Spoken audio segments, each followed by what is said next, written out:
जय हिंद सभी को। आज मैं आपके लिए एक नई स्टोरी लेकर आई हूँ और स्टोरी के बारे में स्टोरी है कि एक देवरानी और जेठानी की। देखो, इस रिलेशन का तो सभी को पता है कि इस रिलेशन में 36 का आंकड़ा चलता है। देखो, ये सभी के साथ है। देवरानी जेठानी में हमेशा कसाकसी तनातनी रहती है, लेकिन डिपेंड करता है कि हमें उस रिलेशन को कैसे लेना है। ज़रूरी नहीं है कि इस रिलेशन में बस लड़ाई झगड़े और घमंड ही बना रहे। कई रिलेशन ऐसे होते हैं, कई लेडीज़ ऐसी होती हैं कि देवरानी और जेठानी के रिश्ते को अमर कर देती हैं। चलो, देर ना करते हुए अपनी स्टोरी स्टार्ट करते हैं। तो इसमें क्या होता है, दो देवरानी और जेठानी होती हैं, गीता और सुनीता। दोनों जेठानी देवरानी होती हैं। तो जो गीता होती है वो नौकरी करती है और जो सुनीता होती है वो घर संभालती थी। भरा पूरा परिवार था, सास ससुर दोनों के दो दो बच्चे, कुल 10 लोगों का परिवार था। कई सालों बाद दोनों की बुआ सास कुछ दिन अपने भाई के पास रहने आई। सुबह उठते ही बुआ जी ने देखा गीता जल्दी जल्दी अपने काम निपटा रही थी और सुनीता ने सबका नाश्ता बना दिया, टिफ़िन बनाया, जिसे गीता ने सबको परोसा।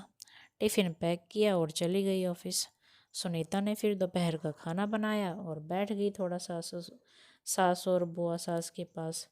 बुआ जी से रहा नहीं गया, बोली, छोटी बहू तेरी जेठानी तो अच्छा हुक्म चलाती है तुझ पर। सुबह से देख रही हूँ रसोई घर में तू लगी है और वो महारानी दिखावा करने के लिए सबको नाश्ता परोस रही थी और जैसे उसी ने बनाया हो। सुनीता और सास ने एक दूसरे को देखा। सुनीता बोली, नहीं ऐसी कोई बात नहीं है बुआ जी। बुआ जी बोली, तू भोली है पर मैं सब समझती हूँ। सुनीता से अब रहा नहीं गया और बोली, बुआ जी आपको गीता दीदी का बाकी सबको नाश्ता परोसना दिखा?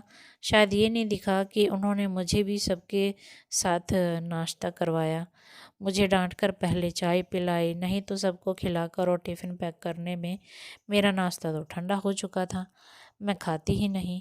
दीदी सुबह उठकर मंदिर की सफाई करके फूल सजा कर रखती है, तो मम्मी जी का पूजा करने में अच्छा मन लग जाता है। मैं तो नहा कर आते ही रसोई में घुस जाती हूँ। शाम को आते हुए दीदी सब्जियाँ भी लेकर आती है, क्योंकि आपके भतीजों को रात लेट हो जाती है तो तब ताज़ी सब्जियां नहीं मिलती। ऑफिस में कितनी मेहनत करनी पड़ती है, फिर ऑफिस के काम में आकर रात को खाना बनाने में मेरी मदद करती है। वो मेरी जेठानी नहीं, मेरी बड़ी बहन है। मैं नहीं समझूंगी तो कौन समझेगा। बुआ जी चुप हो गई। शाम को गीता सब्जी की थैली सुनीता को पकड़ाते हुए बोली, इसमें तुम्हारी फेवरेट एक राइटर की बुक है, निकाल लेना। सुनीता खुश हो गई और बोली, थैंक यू दीदी। सुनीता सब्जी की थैली किचन में रखी और जो बुक है अपने कमरे में चली गई बुक को लेकर। बुआ जी ने गीता को आवाज़ दी, बड़ी बहू यहाँ आना। गीता बोली, जी बुआ जी। बुआ जी बोली, तुम इतनी मेहनत करके कमाती हो और ऐसे फालतू किताबों में पैसे वेस्ट करती हो, वो भी अपनी देवरानी के लिए। वो तो वैसे भी घर में ही रहती है, क्या करती है सारा दिन? तुम दिन भर मेहनत करती हो और वो घर पर आराम करती है। गीता मुस्कुराई, बोली, आराम? सुनीता को तो ज़बरदस्ती आराम करवाना पड़ता है। सुबह से बेचारी लगी रहती है, किचन में सबकी अलग अलग पसंद, 4 बच्चों का टिफ़िन सब बनाती है, वो भी प्यार से। सुबह की चाय पीने का भी सुध नहीं है उसे। उसी दोपहर को जब बच्चे आते हैं फिर उसका उनका खाना, उनकी पढ़ाई, वही सब देखती है। वो है इसलिए मुझे ऑफिस में बच्चों की चिंता नहीं रहती। मैं अपना पूरा ध्यान ऑफिस में लगा पाती हूँ। कुछ दिन पहले ही प्रमोशन मिला है मुझे। मम्मी पापा की दवाई कब ख़त्म हुई, कब लानी है, उसे सब पता होता है। रिश्तेदारों के यहाँ कब फंक्शन होता है, क्या देना है, सब ध्यानों से ही रखना पड़ता है। घर संभालना कोई छोटी बात नहीं है। मेहमानों की भगत बिना किसी शिकायत के करती है। उसे बस पढ़ने का शौक़ है, फिर भी अपनी छोटी बहन की छोटी सी इच्छा पूरी नहीं करूँगी तो मैं नहीं करूँगी तो कौन करेगा। बुआ जी की बोलती बंद हो गई। गीता वहाँ से उठकर चली गई।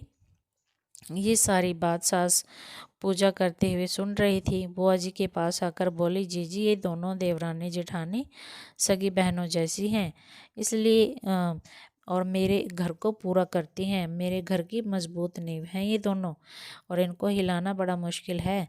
ऐसी बातें तो कई लोगों ने उनके सामने की हैं, पर ये किसी की बात पे ध्यान नहीं देती, और जो सास होती है मुस्कुरा देती है।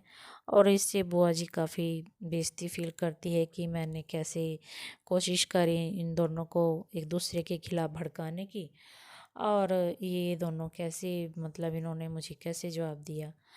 तो कई रिलेशन होते हैं, बहुत ही अच्छी बॉन्डिंग होती है। ज़रूरी नहीं है जो देवरानी जेठानी होती हैं तो उनकी सिर्फ लड़ाइयाँ ही होती हैं। अगर वो चाहे तो एक अच्छे रिलेशन में भी रह सकती हैं, अपने रिलेशन को अच्छा बना सकती हैं। एक जैसी सगी बहनें होती हैं वैसे रह सकती हैं, फ्रेंड्स की तरह रह सकती हैं। और अगर घर में इतनी सुख शांति और इतना अच्छा माहौल होगा तो घर तो स्वर्ग बन ही जाएगा। और हमें जो भी ये चुगली निंदा करने वाले लोग होते हैं, इनकी वजह से अपने घर को कभी ख़राब नहीं करना चाहिए। ठीक है, सुन लेनी चाहिए उनका, जो मन होता है बोलने का वो भी सुन लेना चाहिए। लेकिन फिर भी चलो कहीं ना कहीं मतलब उनको रिस्पेक्ट देनी चाहिए। फिर भी वो चाहे वो जितना मर्जी कर ले, और अपने जो प्यार होता है उसको कभी कम नहीं करना चाहिए। अपने रिलेशन को बनाए रखना चाहिए अच्छे से। Thank you. Please subscribe my channel. Thank you.